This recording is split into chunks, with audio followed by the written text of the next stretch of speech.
Yeah, I just come by and I see you are someone who's interested in maybe buying something. Sogar auf Tuk-Tuks wird Reklame gemacht für Villenneubauten.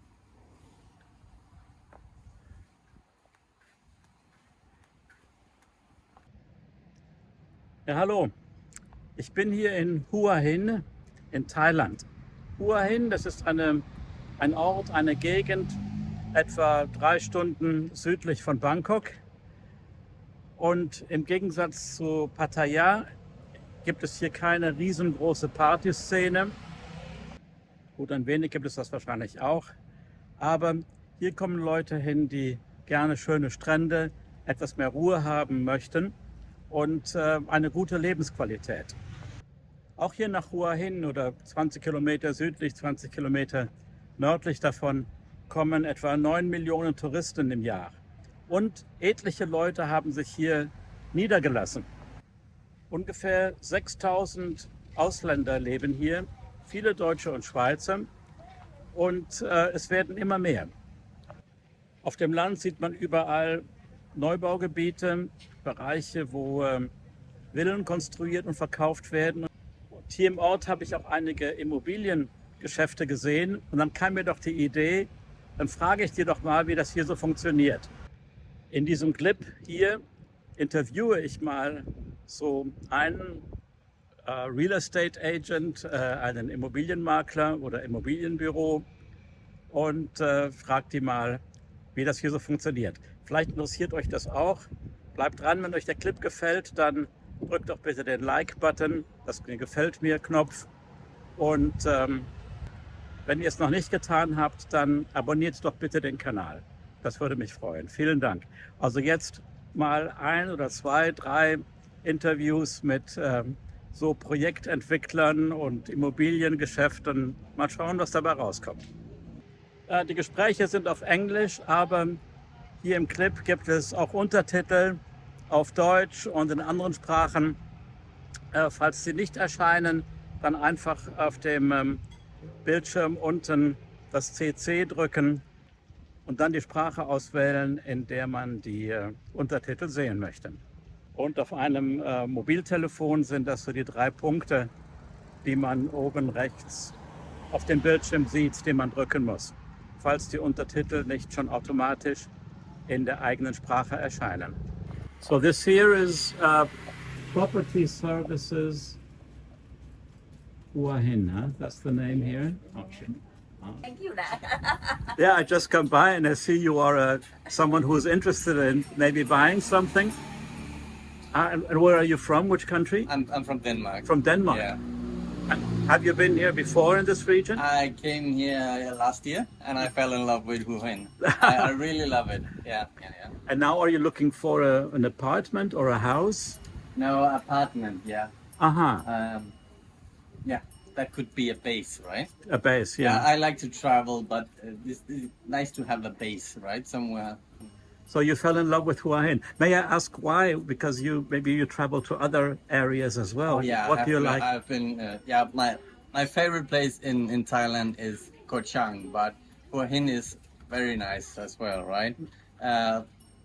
It's located in the middle of Thailand, so you can easily go to Bangkok or the south and everything. You have the beach, you have restaurants, and so I like it here. So yeah, if I should live in Thailand, it would definitely be Hua Hin. Well, thank you very much. Well, I wish you good luck. Thank you. You're welcome. Good luck. Maybe the nice lady can find something for you. And do people look more for houses or more for apartments? Oh, depends. If young like him, they're almost looking for apartment.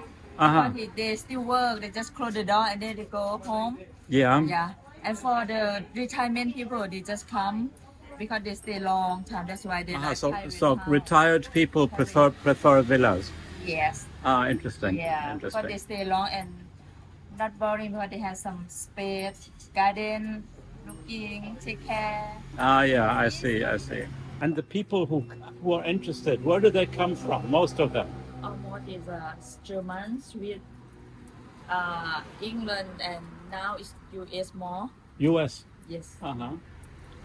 And Russia, China? No. Because here is more quiet for them, no entertainment. Just a little bit. They're Russian there in Phuket. Phuket, Not too much party, yeah? Yeah, not too much party here, just for relax. If you like relax, huh? Ein weiterer Grund, warum viele Leute im Ruhestand, ältere, etwas wohlhabendere Leute hier in die Gegend ziehen, ist, dass es hier etliche Golfplätze gibt. Eine ganze Menge, ich weiß jetzt gar nicht genau wie viel, 8 oder 10 oder noch mehr, hier in der unmittelbaren Nähe von Hua Hin und in Top-Qualität. Hier in der Stadt selber ist der älteste Golfclub Thailands. Da habe ich heute Morgen gespielt. Gibt es auch einen kleinen Film dazu. Und Springfield habe ich auch gespielt. Aber dann gibt es auch Black Mountain, der super gut aussieht. Und Banayan, das sind so die einzigen Namen, an die ich mich erinnere. Und einen gibt es wohl am Meer, auch gerade 10 Kilometer weg von hier. Also wenn man hier sich zur Ruhe setzt, braucht man wohl eben auch ein Auto. Denn die Entfernungen sind erstaunlich groß. Man kann natürlich Taxis nehmen oder Tuk-Tuks oder sogar ein Motorradtaxi. Aber so wie ich das mitbekomme, die meisten, die hier oder alle, die sich hier zur Ruhe setzen, haben sich auch ein Auto gekauft. Ein bisschen weiter ist hier noch ein Laden. Die habe ich gestern kurz besucht und da hatte ich die Idee, also diesen Film hier zu machen. Da gibt es aber noch keine fertigen Häuser, sondern nur ein Gebiet, was noch ziemlich leer aussieht, und es gibt Musterhäuser nur im Video. Die sind allerdings ziemlich luxuriös oder luxuriöser. Sowas ist allerdings etwas teurer, mit Pool und 4 Schlafzimmern, 4 Meter hohen Decken und kostet so 390.000 €. Haben natürlich einen Pool.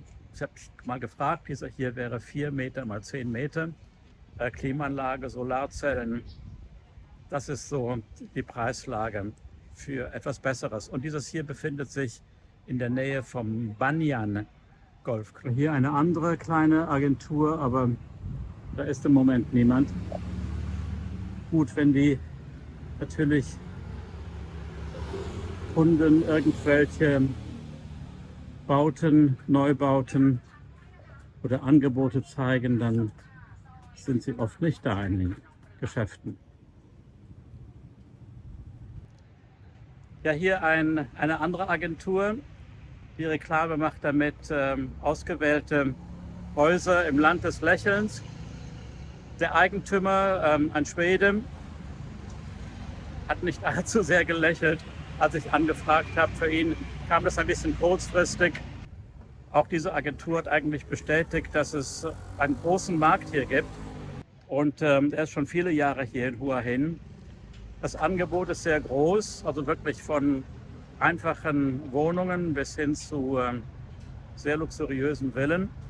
Ja, und ich habe noch mal nachgeschaut. Es gibt allein hier in Hua Hin, in der Gegend von Hua Hin, gibt es 10 Spitzenklasse Golfplätze und in Thailand ungefähr 300.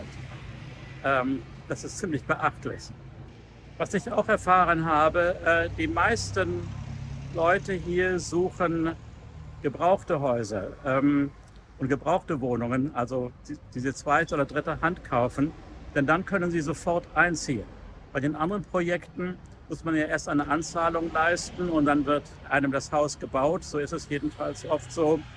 Dafür hat man dann ein nagelneues Haus mit entsprechenden Garantien und bei neueren Häusern, bei neueren Villen natürlich auch eine Solaranlage, meistens um die 5 Kilowatt, habe ich schon mehrfach gehört.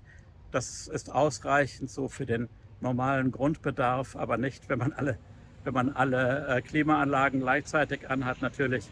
Aber es reduziert doch die Stromkosten um einiges, auch wenn die nicht besonders hoch sind, um anzufangen. Also noch ein Punkt, es gibt wohl gewisse Einschränkungen, wenn man als Ausländer etwas kaufen möchte hier in Thailand. Eine Wohnung kann man wohl ohne Probleme kaufen, aber ein Haus mit Land, da wird es ein bisschen problematisch, denn da dürfen Ausländer eigentlich nicht die Mehrheit haben. Also dann muss 51% ein Thailänder haben und der Ausländer hat eben 49%. Oder man macht langfristige Pachtverträge, sagen wir mal 30 Jahre, die dann immer erneuert werden können. Oder man gründet eine Gesellschaft, das kann man natürlich über spezialisierte Büros machen und ist dann Eigentümer der Gesellschaft, ist dann Direktor der Gesellschaft. Das wird dann eine thailändische Gesellschaft und diese thailändische Gesellschaft, die darf natürlich dann das Grundstück und das Haus haben und kaufen. Diese Villenanlagen sind übrigens nicht direkt am Meer, selten jedenfalls, sondern meistens ein bisschen inland, so von Feldern umgeben oder anderen Häusern. Ich zeige das mal von oben, über Google Maps, wie so etwas aussieht. Das sind dann geschlossene Bereiche, vielleicht mit einem Wachposten am Anfang und innen drin ist dann die Eigentümergemeinschaft mit den diversen Häusern, die auch in der Regel ein Schwimmbad haben. Und dann mit der Verwaltungsgebühr hat man dann auch den Poolservice und Abwasserdienste, Abfalldienste und was man sonst noch so an laufenden Kosten hat, die, wie mir aber beteuert wurde, hier alles andere als hoch sind.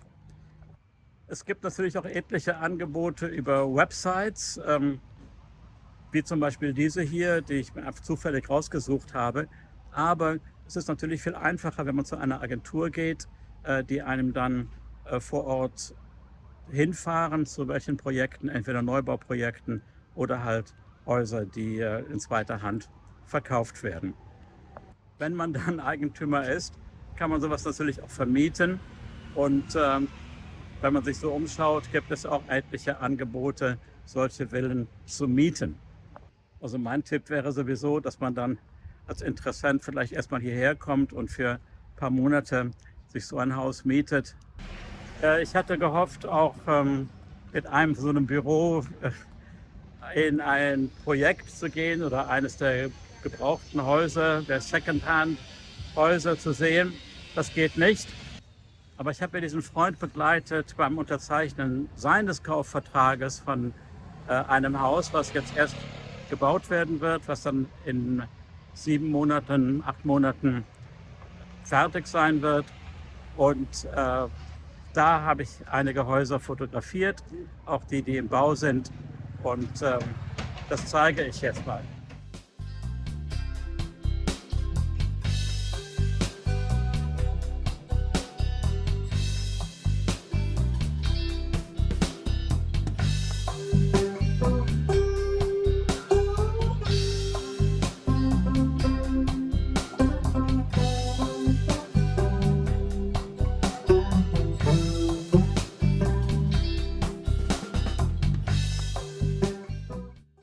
Und hier noch eine, die angeblich sogar Französisch sprechen. Hallo.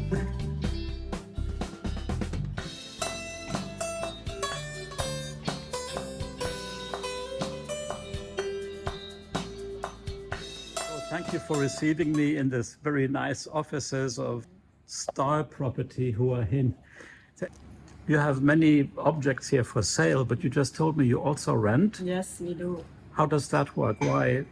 Because when our customer buy the house from us, they not live there permanently. Yeah. They come back and they want to make some money from rental. So you organize that as well? Yeah. And you take a percentage from Yeah. Depends on like, normally we do like 10 to 20%. If short term, 1-2 months. But then you give the key and you organize that everything is okay. And check the house. And nothing is broken. Yes, that's what we did. Interesting. And for this office here, where do most customers come from? People who are interested in The majority of our customers is the European country.